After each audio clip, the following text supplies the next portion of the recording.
What we have here is we have a lot of red blood cells that are stacked together in a formation called rouleau, where there's very poor circulation, very poor oxygen CO2 exchange. The red blood cells should be visible and separate like this one right here.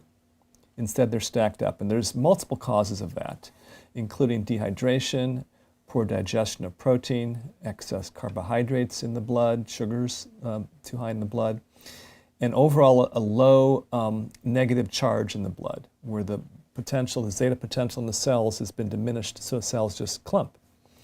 Also, we have a lot of inflammation in the background. So you can see the sort of spider web formation in the background. That's inflammation. That can be caused by injury to the tissues.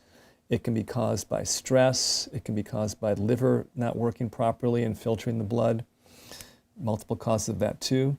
Here we can see a very small white blood cell, actually.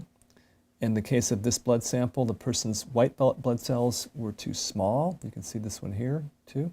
They should be 2 or 3 times the size of the red cells, and they're about maybe 1.5 times the size of a red cell. So they're not in ideal shape. So this is the picture of a sample of blood I looked at within the last week.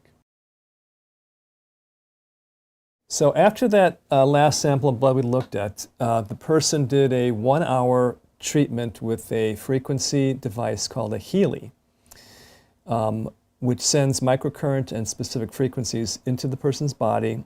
And that was 60 minutes. It was on a program called Immune System.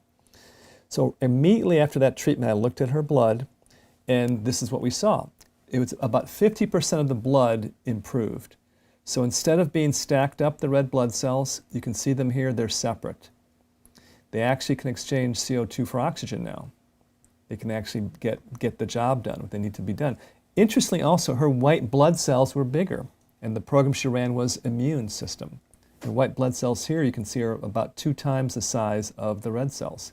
There's another white blood cell, more in the correct size. Some of the inflammation is gone too. The background doesn't have all that spider web type fibrin in the background. Let me run the video here a little bit. You can see overall the blood is a lot better. I would say it's a good 50% better in terms of the viscosity of the blood. The blood cells are actually moving. They're not all clumped. So essentially what happened is that we increased a lot of negative charge into the blood. And that negative charge helps the cells separate from each other, so they have more of a surface area to get oxygen, and they have a lot more flow and movement of nutrients and energy through her body. And that's what her blood looked like literally 1 hour after the first sample, after she did a 1-hour treatment on Immune System.